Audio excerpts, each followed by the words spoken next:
नमस्कार, मी मधुराणी टेस्टी डिलाइटमध्ये सगळ्यांचं स्वागत। आज आपण परफेक्ट मेजरमेंट घेऊन नॉनव्हेज रेसिपीसाठी आणि आपल्या जेवणाची चव वाढवणारा गरम मसाला कसा तयार करायचा, त्याचप्रमाणे ग्रेव्ही किंवा सुक्या भाज्यांमध्ये किती प्रमाणात मसाला ॲड करायचा हे सगळं आजच्या व्हिडिओमध्ये पाहणार आहोत। तर चला पटकन रेसिपीला सुरुवात करूया।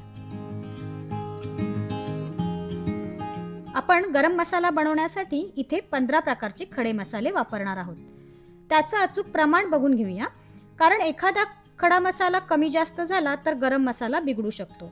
म्हणून खडे मसाल्याचं प्रमाण एकदम परफेक्ट असलं पाहिजे। मी जेव्हा नॉनव्हेज रेसिपी बनवते तेव्हा हाच गरम मसाला यूज करते।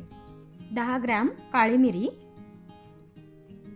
10 ग्रॅम लवंगा, 10 ग्रॅम दालचिनी, 5 मोठी काळी वेलची, 5 चक्री फुलं, 2 जावित्री, 10 ग्रॅम साधं जिरं, 10 ग्रॅम बडीशेप, 10 ग्रॅम हिरवी वेलची, 5 ग्रॅम दगडफूल, 15 ग्रॅम धणे, 5 ग्रॅम शहाजिरं,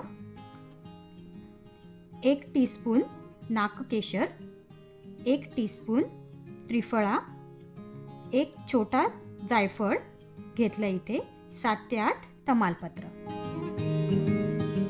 काळी मिरी आणि लवंगा जास्त झणझणीत असतात, तर वेलची आणि दालचिनी ही थोडीशी गोडसर असते।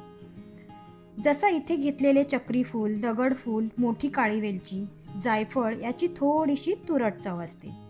त्याचप्रमाणे त्रिफळा आणि नागकेशर यांची थोडीशी कडवट चव असते। त्याचप्रमाणे धणे आणि जिरे हे थंड असल्यामुळे मसाल्यातला तिखटपणा बॅलन्स करण्यासाठी त्याचा गरम मसाल्यात वापर केला जातो। त्रिफळा आणि नागकेशर हे दोन्ही खडे मसाले आयुर्वेदिक मेडिसिन बनवण्यासाठी उपयोग केला जातो।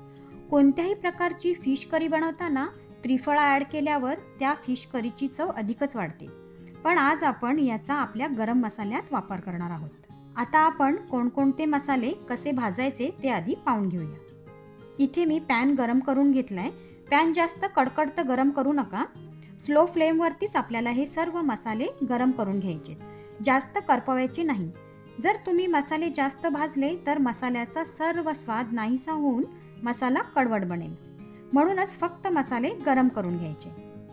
आधी मी इथे सर्व जाड साईजचे मसाले भाजून घेते, म्हणजेच दालचिनी, लवंगा, काळी मिरी, मोठी काळी वेलची, चक्री फूल हे जाड मसाले एकदम स्लो फ्लेमवरती भाजून घ्यायचे, म्हणजेच त्याच्यातला सुगंध आला पाहिजे इतपत हे आपल्याला भाजून घ्यायचे।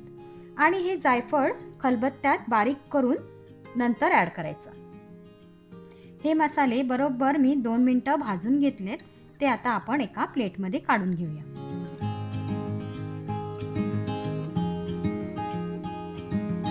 आता पुन्हा त्याच पॅनमध्ये मीडियम साईजचे म्हणजेच नागकेशर, त्रिफळा, जिरं, जावित्री, धणे, बडीशेप, हिरवी वेलची हे सर्व मसाले सुद्धा स्लो फ्लेमवरती भाजून घ्यायचे।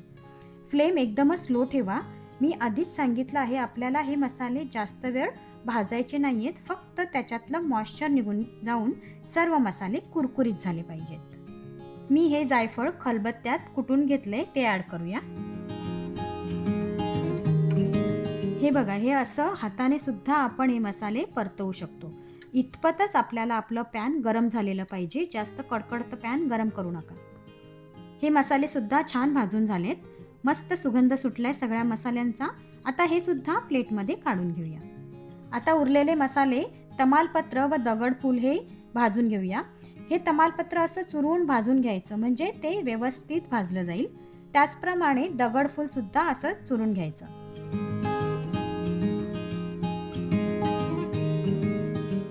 हे बघा, तुम्ही पाहू शकता असे कुरकुरीत झाले पाहिजेत सर्व मसाले, ते सुद्धा भाजून झालेत। प्लेटमध्ये काढून घेऊया।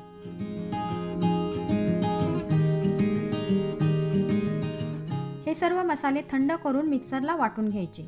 पूर्णपणे थंड झाल्यावरच मिक्सरला वाटून घ्या। गरम असताना जर तुम्ही मिक्सरला वाटून घेतलं तर त्याच्यात ओलावा राहून मसाला लवकर खराब होऊ शकतो, म्हणून मसाला पूर्णपणे थंड होऊन द्या। मिक्सरला मसाला वाटून घेताना थोडं मसाला वाटून घ्या, म्हणजे तो एकदम बारीक वाटून होईल। हे बघा, हे असं वाटून घ्यायचा मसाला। काय सुगंध सुटलाय मसाल्याचा. असाच संपूर्ण मसाला वाटून घेऊया. आता हा मसाला आपण चाळून घेणार आहोत, कारण कधी कधी मिक्सरला वाटताना काही खडे मसाल्यांचे तुकडे तसेच राहतात. तुम्ही पाहू शकता थोडेसे खडे मसाल्यांचे तुकडे राहिले, ते आपण पुन्हा मिक्सरला वाटून घ्यायचं. आपला खास नॉनव्हेज रेसिपीचा मसाला बनून रेडी आहे. या मसाल्याचा फ्लेवर खूप स्ट्रॉंग असतो, म्हणून तो किती प्रमाणात वापरायचा ते सांगते. जर तुम्ही 1 kg चिकन किंवा मटण बनवणार असाल तर 1 टीस्पून म्हणजेच 1 छोटा चमचा ॲड करा. आणि व्हेज रेसिपीसाठी तुम्हाला वापरायचा असेल म्हणजेच कडधान्यांसाठी 1/4 टीस्पून वापरा. आणि पालेभाज्यांसाठी एकदम थोडा वापरून बघा, टेस्ट खूप छान येते. अशा अचूक प्रमाणात 100 ग्रॅम गरम मसाला बनवून रेडी होतो. माझी ही रेसिपी तुम्हाला कशी वाटली ते मला कमेंट करून सांगा. आपल्या चॅनलला लाईक, सबस्क्राईब, शेअर करा आणि बेल आयकॉनवर क्लिक करायला विसरू नका. धन्यवाद.